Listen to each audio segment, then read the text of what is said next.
Good day, my fellow farmers. There are a lot of stereotypical players in Stardew Valley, from those that decorate non-stop to those that restart a day because they didn't achieve enough. So here are 10 types of players in Stardew Valley and a really important question. Which one are you? Alrighty, let's get started. First up is the country life player. These are the players that are just playing the game more or less the way the game was intended to play. A nice, slow, relaxed playthrough where there is no rush to complete the community center, get married, or even become the valley's next millionaire. The country life player is basically doing exactly what your character is attempting to do in the game, escaping a corporate world and just living comfortably in the valley, planting some crops for some money to get by, petting some animals, and getting to know the townspeople. I usually have a lot of respect for this type of player because when I play Stardew Valley, I am always trying to achieve all the things within a certain time, or trying to get as much iridium ore in a single run as possible, and it can be really stressful. The country life player has none of that. They just want to chill, relax, and enjoy the game.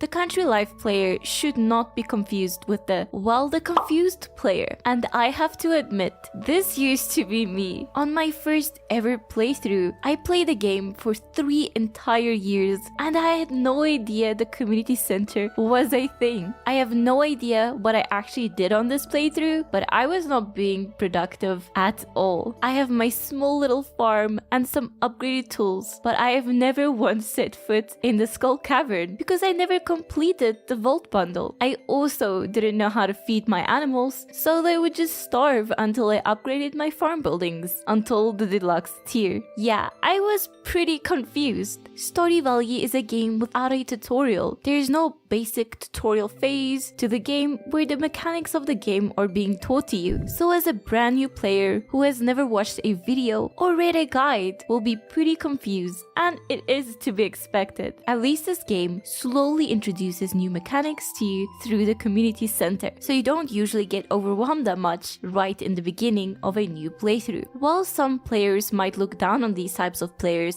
I think this is the best way to learn the game, the hard way. That way, you will appreciate all of the mechanics and the quality of life features this game has to offer. Stardew Valley is a game where you don't have to rush to the end. So, if you fall in this category, don't worry if your farm isn't where you want it to be, or if you feel like you're progressing too slowly. Take your time and enjoy the world that is Stardew Valley. Next up, we have the romancer. There are many different types of romancers. Some romances only have a single target on their mind, and their main goal in the game is to befriend and marry one of their favorite marriage candidates. They will then look after their spouse by continuing to give them gifts every single day and giving them a goodbye kiss as they leave to go adventuring for the day. These players also tend to take their relationship seriously, and they cannot bring it to themselves to divorce them to marry someone else to see some of the other players' unique marriage cutscenes. They would rather start up a brand new playthrough and marry another one of the marriage candidates.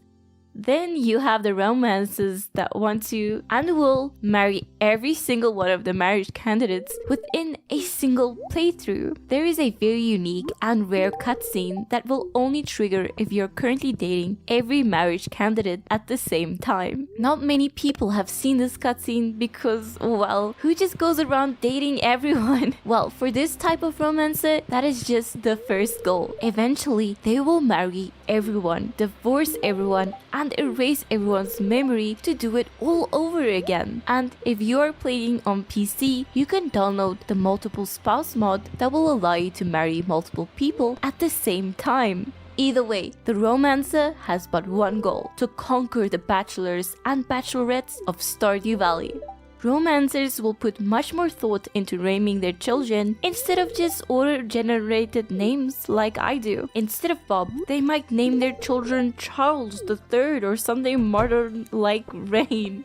Now for how I play the game. The loner. In all of my years of playing Stardew Valley, I have only married someone recently, and it was specifically for a video. I don't know why, but I just never really spent the time to befriend the townspeople, as I was always too busy being preoccupied with something else. The loner usually does not have a spouse in the game, but they often don't even have any relationship points with any of the townspeople at all. They could be in their 4th or 5th year and still have everyone on 0 relationship points. When I needed something specific that can only be obtained by getting a certain friendship level with a villager, I would usually just give them the gifts until I get the recipe or item that I needed, and then completely forget about the villager until our relationship slowly deteriorates back to 0 hearts. The loner can often be seen as a lonely player, but do not worry, loners are often highly efficient in all of the other aspects of their playthrough, and they are stacked with cash. They might not be married with children, but they could literally pile their money high enough to keep them warm during winter. The loner is not to be messed with when it comes to knowing a ton about the game. Until you ask them what George's most loved gift is, then to the wiki they go.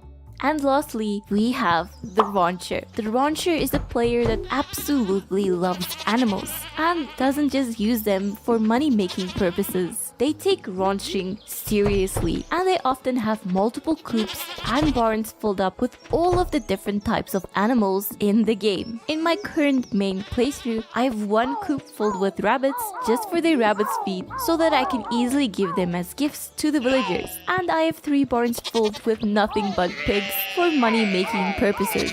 Real ranchers would be appalled at that, because they usually treat all animals equally. They have cows, goats, ducks, and even sheep, even though some of these animals are not profitable at all, and it is actually a bit hard to justify having them at all. Ranchers also have a strong work ethic. They will never go a day without petting and tending to their animals. There will be no excuse for leaving your animals unattended and lonely. A pet a day keeps the vet away. Ranchers also tend to carefully name each and every one of their animals instead of the auto-generated names. Some ranchers give their animals unique animal names like Popcorn the pig or Bubbles for a chicken. Or they might even give all of the animals funny names like Drumstick and Pork Chop. Did you know that you can actually befriend your pet cat or dog, and that you can fill their water bowl? Yeah, I didn't know that. But do you know who did? The ranchers did. All in all, ranchers just take animals a little bit more seriously than the other types of players, and I am all for it. Starting off with the Hoarder. Yes, Stardew Valley has hoarders. These types of players have tons of chests, all absolutely filled with tons of items. A true hoarder doesn't take preference in the type of items they like to stockpile. As long as an item has a use somewhere in the game, it is fair game for the hoarder. A chest full of gold bars, prismatic shards, and iridium ore? Yes, please. Well, how about a chest full of driftwood and sardines? Well, when you put some fish in a pond, they have a chance of requesting driftwood. So based on that, the hoarder will keep all of their driftwood just in case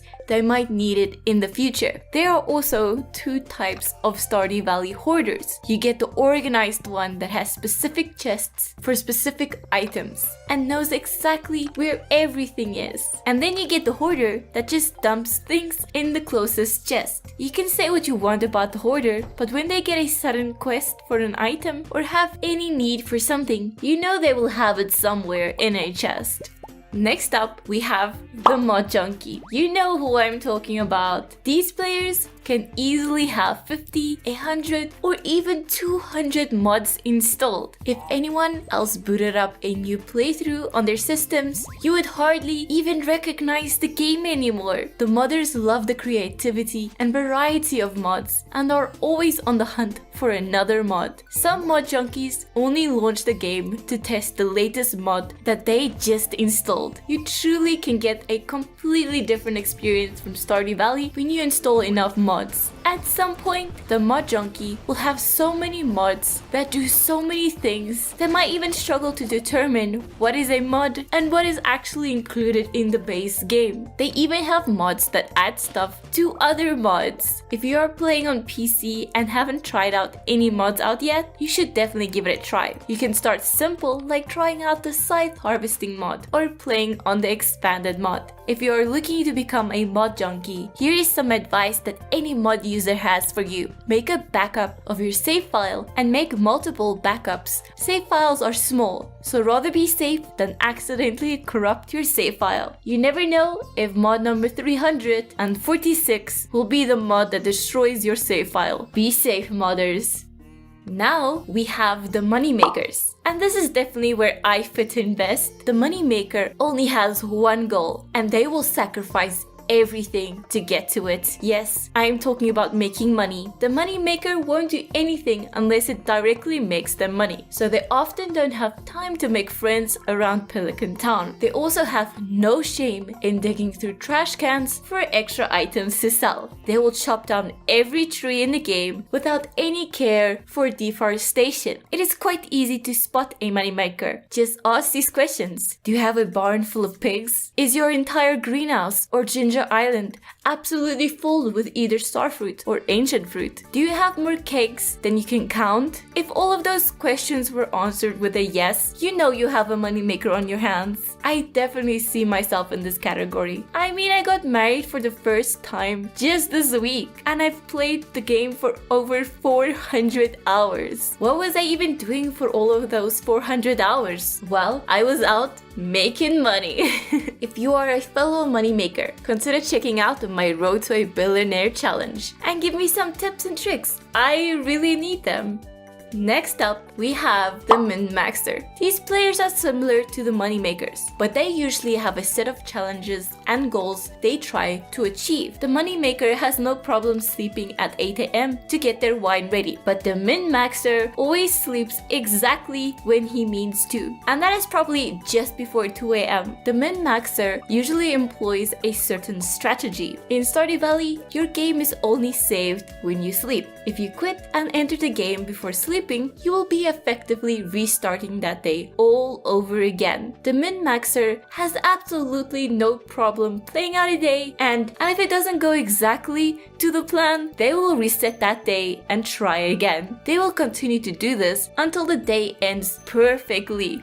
The min-maxers are the alpha players of Stardew Valley. They managed to make millions and millions of gold in the first year, even in the first season. They have complete knowledge of the game and have memorized perfect patterns for maximum efficiency. If you have the dedication to be a min-maxer, I will tip my hat off to you. I just am not patient enough for that. I prefer running around, not worrying about the time, and blowing up stuff with mega bombs. The min-maxers manage to do some crazy things, like upgrade their pickaxes on day 5 and unlock the skull cavern in the first season. At some point, I would like to try out some of these min-max tactics. It sounds pretty fun, but like a lot of work.